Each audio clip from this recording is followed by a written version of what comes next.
நீ ஏன்டா கண் கலக்குற? நான் குடிபதல காரை ஓட்டி ஒருத்தனை அடிச்சு கொன்னப்ப என்ன காப்பாத்துறதுக்காக குடிவாசனை அறியாத நீ குத்தத்தை ஏத்துக்கிட்டு ஜெயில இருந்த. நாடு கடத்தப்பட்ட. எதுக்கு? என் குடும்பத்தை காப்பாத்துறதுக்காக, என் உயிரை காப்பாத்துறதுக்காக. உனக்கு நன்றி செலுத்த எனக்கு இப்படி ஒரு சந்தர்ப்பத்தை ஏற்படுத்தி கொடுத்த ஆண்டவனுக்கு நன்றிடா. நான் ஜெயிலுக்கு போறத பத்தி கவலைப்படல. உன்னை காப்பாத்துறதுக்காக அவளை அடிச்சு கொன்னனே, அது போதும்டா. மாணிக்கா, நான் போயிட்டு வரேன்டா. சந்தோஷமா போயிட்டு வரேன்டா. வரேன்டா.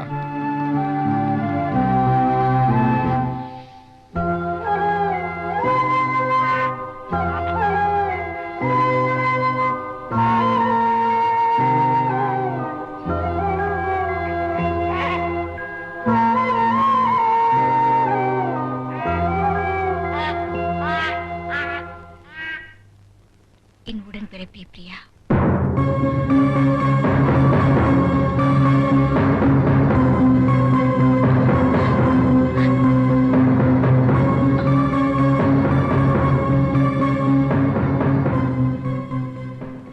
இன்னும் ஏமா அழுதுட்டு இருக்கிறேன்?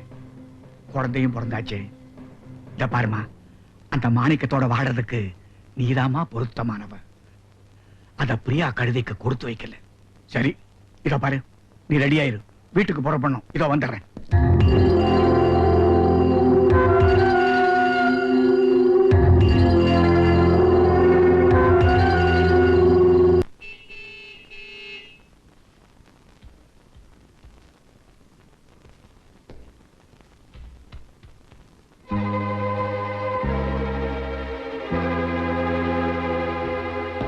நில்லைங்க. மாணிக்கம், ஏப்பா அவளை நிக்க சொல்ற? நிக்க சொன்னது தப்புதாயா? உடனே அவளை வெளியே போன்னு சொல்லி இருக்கணும். நீ உள்ள போமா. ஐயா, இவ பிரியா இல்ல, சாரதா.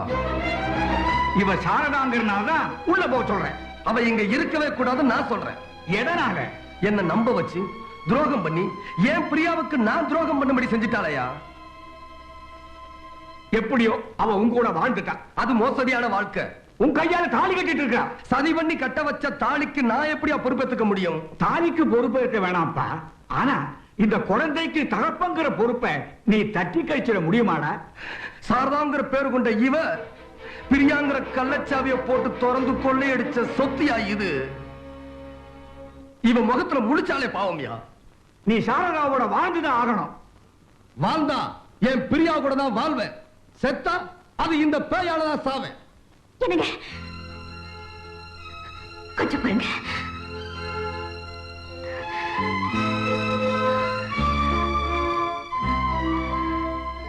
ஏங்க, சாரதா வீட்டை விட்டு போயிட்டா உங்க பிரியாவோட சந்தோஷமா வாழ்ந்துருவீங்கல்ல? நிச்சயமா.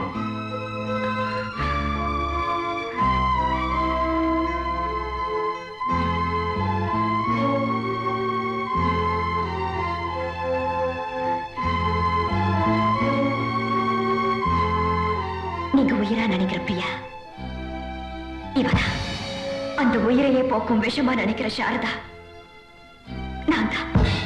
இனி நான் கேட்க மாட்டேன். நெல்ல நெல்லடி. பிரியா, என்னடி பிரியா? தாத்தா என் வாழ்க்கையை அழிக்க குழி தோண்டாரு. என் வீட்டுக்காரர் அதுல அஸ்திவாரத்தை போட்டாரு. நீ வந்து அதுல கட்டடத்தையே கட்டி வாழ்ந்துட்டு இருக்கிறியடி. நான் பட்ட பாடெல்லாம் தெரியுமா உனக்கு? உன் புருஷன் விடுற ஒவ்வொரு மூச்சிலையும் பிரியா பிரியா பிரியாங்கிற ஓசையை தாண்டி கேட்ட. அந்த நம்பிக்கையோட அவர் என்ன நெருங்கும் போதெல்லாம் நெருப்புல நிக்கிற மாதிரி துடிச்சிருக்கேன்டி. எந்த நேரத்துல நான் சாரதாங்கிற உண்மை தெரிஞ்சிருமோ அந்த நேரத்துல அவர் நம்பிக்கை செதறி அவர் என்ன கதி ஆவாரோன்னு நினைக்கும் போதெல்லாம் என் உள்ளத்துல பூகம்பமே வந்திருக்குடி. உள்ளத்துல பூகம்பம் வந்த நீ ஒரு பிள்ளைக்கு எப்படி அம்மாவான?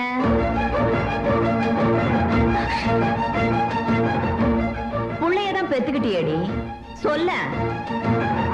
பிரியா, உன்னை தீர்க்க சுமங்கலியா அவரோட வாழ வைக்கத்தான் நான் வந்தேன். எந்த மாங்கல்யத்தை காப்பாத்த வந்தேனோ அந்த மாங்கல்யத்தின் மேல சத்தியம் பண்ணி சொல்றேன், நான் தாயானதே எனக்கு தெரியாது. என்ன அறியாம நடந்த சம்பவம் அது. It's quite natural. இளம வேகத்துல உந்தப்பட்டு வெறி தலைக்கு ஏறும் போது எந்த பொண்ணுமே தன் அறியாமத்தான் உடன்பட்டுறா. அதுக்கப்புறம் தானே புரியறது புலம்புறது எல்லாமே. புரிஞ்சதுக்கு அப்புறம் நான் ஒண்ணு புலம்பிக்கிட்டு நிக்கலடி, ஓடுனேன். சாகனோட கடல்ல விழுந்த. அந்த நேரத்துல இந்த தாத்தா வந்து என்ன சொன்னார் தெரியுமா? சாரதா தன் மனைவி பிரியாங்கிற நம்பிக்கையில தான் மாணிக்கம் கிட்ட அப்படி பழகிட்டா. நீ செத்துட்டா சாரதாங்கிற உண்மை தெரிஞ்சிரும். ஒரு கன்னி பொண்ண கற்பழிச்சு அவ சாவுக்கு நாம காரணமாயிட்டுமேன்னு நினைச்சான்னா அந்த நினைப்பே அவரை கொன்னுடும். அந்த விலையில்லா மாணிக்கம் வாழணும். அதுக்காகத்தான் உன் சாவை தடுத்த. அவ போயிட்டானா பிரியாவை யார்கிட்ட ஒப்படைக்க போறேன்னு கேட்டாருடி. அதை சாதிக்கத்தான் இது வரைக்கும் உயிரோட இருந்த. இன்னைக்கு சாதிச்சுட்டோங்க போடி பிரணிக்க போடி. பெனாத்திட்டு இருந்தியாடா பிரியா பிரியான்னு. இப்ப சொல்ற இந்த ரெண்டு பேத்துல உயர்ந்தவ யாரு? பிரியாதாயா? அவ உன்னை புருஷனை மதிச்சாங்கிறதுக்கு ஒண்ணு சொல்லுடா பாப்போம். அவ என்ன புருஷனா நினைக்கலங்கிறது உண்மையா இருந்தா சொத்தை அடையணுங்கிறதுக்காக அவளுக்கு பிடிச்ச எங்கேயோ போய் ஒரு பிள்ளைய பெத்துக்கிட்டு எனக்கு பிறந்ததா உங்களை நம்ப வச்சிருக்க முடியுமா முடியாதா? முடியும். நான் தாயா சொல்லி இருந்தேன் ஏன் உத்தரவு இல்லாம என் நிழல கூட தொடக்கூடாதுன்னு. அதுக்காக வெள்ளையம்மா கிட்ட போய் கெஞ்சின்னு கெஞ்சி அவ மூலியமா என்ன சரி கட்டி தாய்மா அடையணுங்கிறதுக்காக என் கால விழுந்துதாயா சரணாகதி அடைஞ்சா. பிரியா, இப்பவாவது புரியுதா உன் வீட்டுக்காரு மேல எவ்வளவு அன்பு வச்சிருக்காருன்னு? அப்படியா? என் வீட்டுக்காரருக்கு தகப்பனாகும் தகுதியே இல்லைங்கிறது டாக்டர் ரிப்போர்ட். ஆனா நீ குழந்தை பெற்றிருக்க. எப்படி பிறந்தது? யாருக்கு பிறந்தது? என்ன கேள்விடா கேட்டுவிட்டா? என் ரத்தம் கொதிக்குதுடா. இப்ப சொல்ற மெட்ராஸ்ல டாக்டர் உன்னை செக் பண்ண பிற்பாடு கொடுத்த ரிப்போர்ட் என்ன? எனக்கு குழந்தை பிறக்காது. அது நீ மாத்தி எழுத சொன்ன ரிப்போர்ட்டா? முதல்ல வந்த ரிப்போர்ட்ல பிரியாவுக்கு குழந்தை பிறக்காதுன்னு எழுதி இருந்தானா இல்லையா? அடைய இப்ப தேவையில்லாத விஷயத்தை பேசிக்கிட்டு விட்டுருங்க. எதுடா தேவையில்லை? இங்க பாருடா, இதுல என்ன எழுதி இருக்கு? பிரியாவுக்கு குழந்தை பிறக்காதுன்னு எழுதி இருக்கிறானா? இதுல நீங்க சொல்றபடிதான் இருக்கு. இது எங்க தயார் பண்ணீங்க? உனக்கு டாக்டர் கொடுத்த அன்னைக்கு என்கிட்ட ரகசியமா வந்த காப்பீடா இது. ஆமா, இத மாத்தி உனக்கு குழந்தை பிறக்காதுன்னு எழுத சொன்னியே, அதுக்கு என்ன காரணம்? மாத்தி எழுதின காரணத்தை உன் வாயாலே சொல்லிட்டா. தன் கணவன் மாந்தருக்குள் ஒரு தெய்வம்னு உன் மனைவி புரிஞ்சுக்குவா. அதான் தாப்பா சொல்றேன். சொல்லுப்பா, சொல்லு. தாத்தா,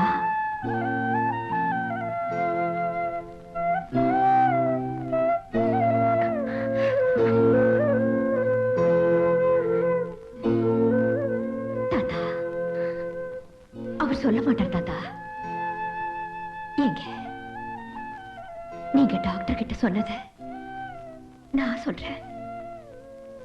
சரியா இருக்கான்னு பாக்குறீங்களா? என் மனைவிக்கு கொஞ்ச நாளா தொடர்ந்து தோல்வி ஏற்பட்டு இருக்கு. தனக்கு பிறக்க போற குழந்தைய வச்சுதான் அத்தனையும் வெற்றியா மாத்திக்க முடியும்னு நினைச்சுக்கிட்டு இருக்கா.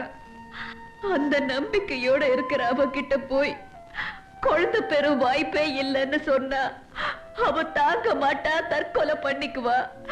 உங்க நர்சிங் ஹோம விட்டு போகும்போது அவ பணத்தை என் கையில கொடுத்துறாதீங்க டாக்டர், மாத்தி எழுதுங்கன்னு சொன்னீங்களா?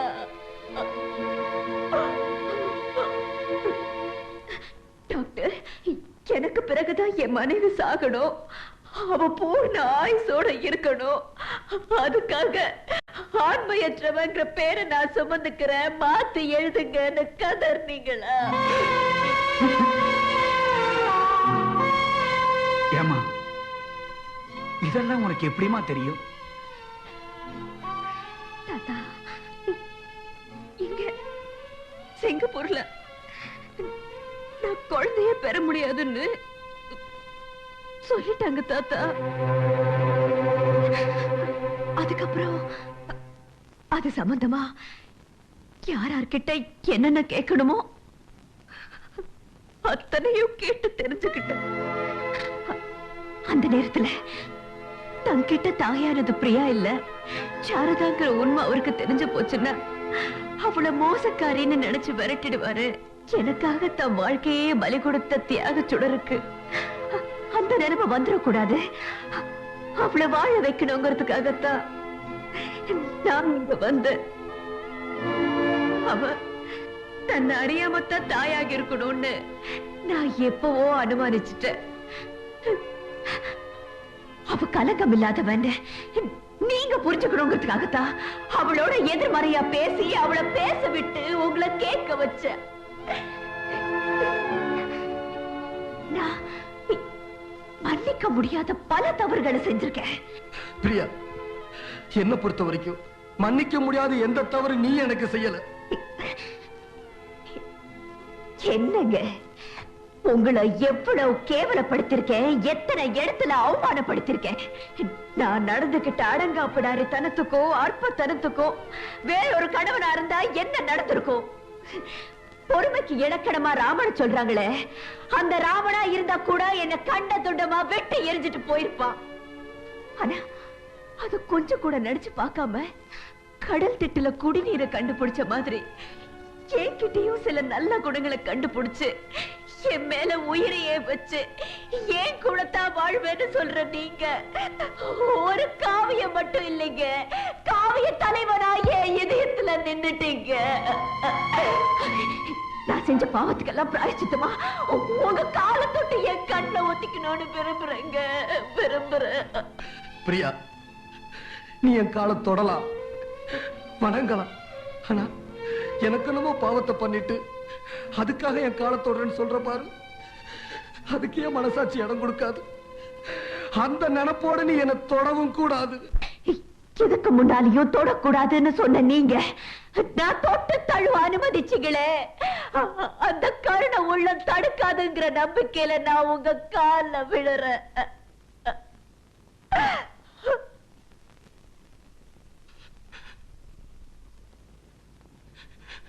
பிரியா, பிரியா,